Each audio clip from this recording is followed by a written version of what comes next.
Hello, everyone. Welcome. My name is Raul Melendez, and this is week two multimedia discussion board presentation for MPA 540, Human Resource Management for the Public Sector. Today's presentation examines recruitment and selection practices across the federal, state, and local levels of government. I will begin by discussing the United States Department of State Foreign Service Officer position, including the career track I would pursue, the federal hiring process, how I would prepare for the position, my evaluation of the Department of State recruitment videos, and recommendations for strengthening recruitment and workforce diversity based on concepts presented in Chapter 3 of our course textbook. Next, I will analyze two public sector job announcements by examining a local government position with the City of Beaumont and a state government position with the California Department of Motor Vehicles. Also, I will compare recruitment and selection practices across the federal, state, and local levels of government before concluding the presentation with closing remarks. Pursuing a career with the United States Department of State as a foreign service officer, I would select the Management Officer career track. Management officers provide the administrative leadership that keeps United States embassies and consulates operating efficiently around the world. The responsibility includes overseeing human resources, financial management, logistics, contracting, facilities, and other operational functions that support diplomatic missions. I selected this career track because it closely aligns with my professional interest in leadership, organizational management, and public administration. Throughout my career in public service, I have gained experience working in environments that require collaboration across multiple organizations, regulatory compliance, program coordination, and effective resource management. These experiences have reinforced the importance of strong administrative leadership in supporting organizational success. As I continue working towards my master's in public administration degree, I have developed a greater interest in strategic planning, policy implementation, and organizational leadership as well. The management officer career track provides an opportunity to apply those skills while supporting the mission of the United States Department of State through effective management of personnel, resources, and daily operations. After watching the recruitment videos, I also observed that successful management officers must be adaptable, collaborative, and capable of solving complex problems in diverse environments. These qualities reflect many of the leadership competencies discussed in our course textbook and demonstrated the importance of effective management in achieving organizational goals within the public sector.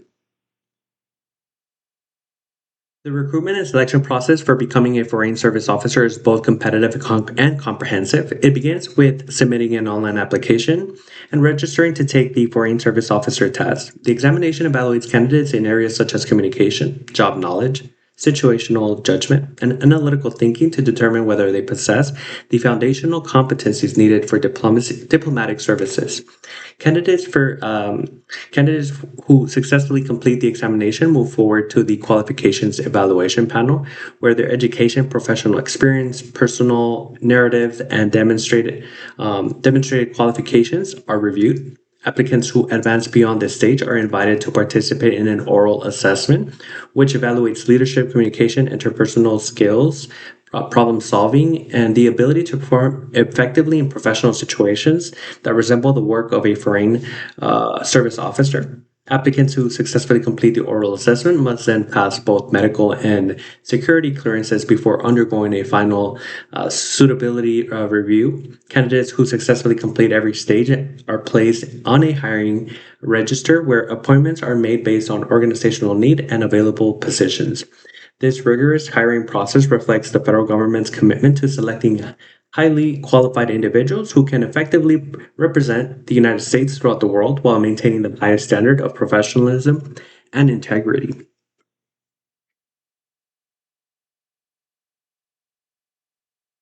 If I were preparing to become a foreign service officer, I would begin by researching the responsibilities associated with the management officer career track and gaining a thorough understanding of the Department of State mission and organizational structure. I would dedicate time to prepare for the foreign service officer test by strengthening my knowledge of public affairs, government, world events, also communication and analytical reasoning. I would also continue developing leadership, cultural competencies, and interpersonal communication skills, since these competencies are essential when working with diverse populations and international partners. After reviewing the recruitment videos, I believe they provided an informative overview of the different foreign service career tracks and effectively communicated the importance of public service. These videos highlighted the variety of responsibilities associated with each career path and demonstrated the impact of foreign service officer have in representing the United States around the world.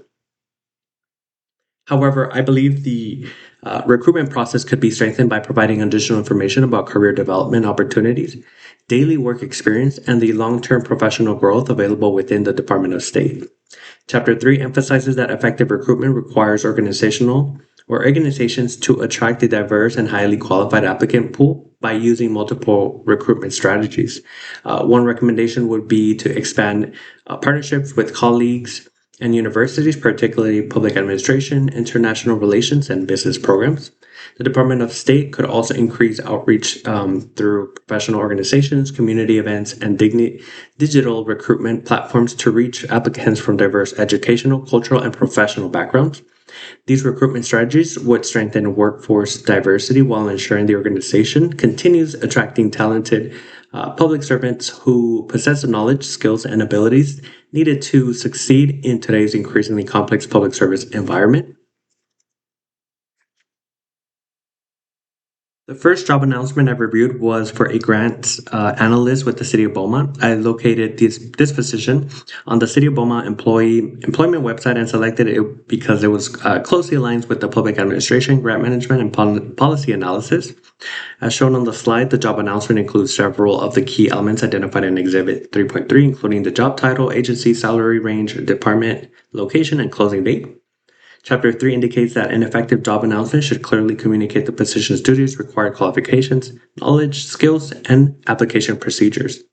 The City of Beaumont job announcement successfully incorporates these elements by providing applicants with a detailed description of the position, minimum qualifications, desired competencies, and the responsibilities associated with the grant administration and financial oversight. This level of detail helps applicants determine whether they possess the qualifications necessary to compete for the position. From a recruitment perspective, the position emphasizes analytical thinking, communication, collaboration, and regulatory compliance. These competencies are common with public administration and demonstrate the importance of hiring professionals who can effectively manage public resources while supporting organizational goals. In summary, I believe the City of Beaumont job announcement provides a clear and comprehensive description that aligns well with the recruitment principles discussed in Chapter 3. The second job announcement I analyzed was the Analyst 2 position with the California Department of Motor Vehicles. I located this position through the California State Job Cal Careers website and selected it because it demonstrates California's merit-based civil service hiring process and aligns with my interest in policy analysis, administrative management, and public service. As shown on the slide, the job announcement includes several of the key elements identified in Exhibit 3.3, including the job title, agency, salary range, classification, application procedures, and final filing date. Similar to many California civil service positions, this recruitment process emphasizes merit-based hiring through examination, eligibility, minimum qualification, and a statement of qualifications that allows applicants to demonstrate how their education and experience meet the needs of the position. Compared with the City of Beaumont position, the Department of Motor Vehicles recruitment process places greater emphasis on standardizing hiring procedures designated to ensure fairness and consistency across the government. Applicants must meet specific classification requirements before competing for an available position, and hiring decisions are based on qualifications that have been evaluated through California's civil service system. The position also highlights a hybrid work environment, administrative analysis, policy implementation, and organizational support. These responsibilities require strong analytical skills, communication, and problem-solving abilities that are essential for improving government operations. So in summary, I believe the Department of Motor Vehicles job announcement reflects the state's commitment to transparency, equal opportunity, and merit-based employment. Although the federal, state, and local governments all seek qualified public servants, the recruitment and selection process reflects different organizational missions and workforce needs.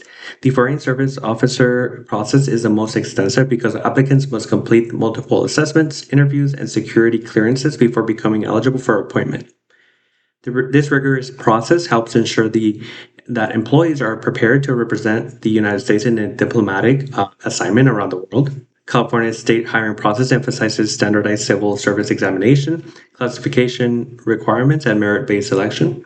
These procedures promote consistency, fairness, and equal employment opportunities across state agencies.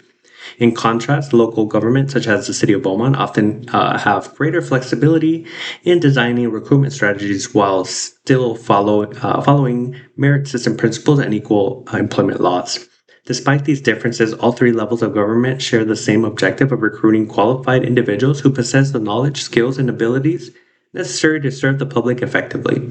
Successful recruitment depends on transparency, fairness, diversity, and selecting candidates whose qualified aligns with organizational needs. In conclusion, recruitment and selections are essential functions of public human resource management because they determine how government organizations attract and retain qualified employees. Although each level of government uses different hiring methods, they all share the common goal of recruiting qualified individuals who can serve the public with professionalism, integrity, and accountability.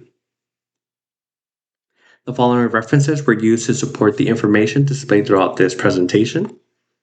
And this concludes my presentation on recruitment and selection in the public sector. Thank you so much for watching.